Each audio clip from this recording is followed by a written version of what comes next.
눈 밑 지방 재배치하면 애교살이 없어진다는 그런 얘기가 있거든요. 네. 무슨 얘기인데?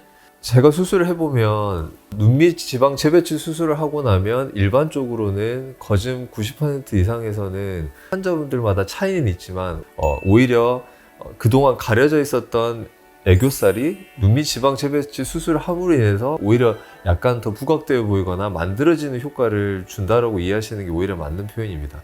하지만 예외적으로 우리가 진짜로 수술을 잘못했을 경우에 애교살이 사라지는 경우가 있는데, 가장 대표적인 경우가 눈 밑 지방 재배치를 하안검 수술의 패턴으로 수술했을 경우에 우리가 수술하는 과정에서 결국에는 받으시는 환자분들 입장에서는 눈 밑이 처져 있거나 늘어나 있는 부분들을 다들 어느 정도는 팽팽하게 만들길 원하시게 되는데, 너무 그거에만 집중한 나머지 기존에 내가 가지고 있었던 애교살이 완전히 소실되거나 더 밋밋해 보이는 효과를 오히려 가져올 수가 있기 때문에, 하안검 수술의 방식으로 수술하는 경우에는 그 애교살이 사라지지 않게끔 하기 위해서 적절한 정도의 늘어져 있는 피부나 근육 조직을 제거해 주는 게 정말 중요할 수 있겠습니다. 항공 시술로 들어갔을 경우에는 그렇게 좀 애교살이 좀 없어질 수 있다라고 말씀해 주셨는데, 그럼 결국은 항공은 피부 탄력이 좀 처지고 나이가 있으신 분들이 하시잖아요.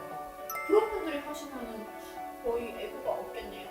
좀 더 추가 설명을 드리자면, 하안검 수술을 할 때 제가 지금부터 말씀드릴 그 술기를 같이 하시는 선생님들도 있고 없는 선생님들도 있습니다. 그게 무슨 내용이냐면, 저 같은 경우에는 하안검 수술 시에도 눈 밑에 있는 애교를 어느 정도는 제가 만들어 드리기 위해서 외안각 고정이라는 수식을 하게 되는데요. 그게 어떤 수술이냐면, 수술 마무리 단계에서 늘어져 있는 피부와 근육 조직의 일부를 제가 적절하게 분리를 해낸 다음에 그 일부의 조직을 이 바깥쪽을 만져보면 만져지는 외안각이라는 부위에 이 바깥쪽에 그 눈뼈가 있습니다. 그래서 그 단단하고 질긴 부분에 늘어져 있는 피부와 근육 조직을 당겨서 올리게 되는데, 지금 제 눈을 보시면 제가 여기서 약간 당겨서 올리면 애교가 조금 더 부각되어 보이는 느낌을 확인하실 수 있을 겁니다. 그건 저뿐만 아니라 다른 분들도 거울을 앞에 두시고 약간 당겨서 보시면, 아무리 애교가 밋밋하거나 없으셨던 분들도 얘를 약간 당겨서 올리게 되면 없던 애교가 약간 부각되어 보이시는 걸 확인할 수가 있습니다. 그래서 하안검 수술을 하더라도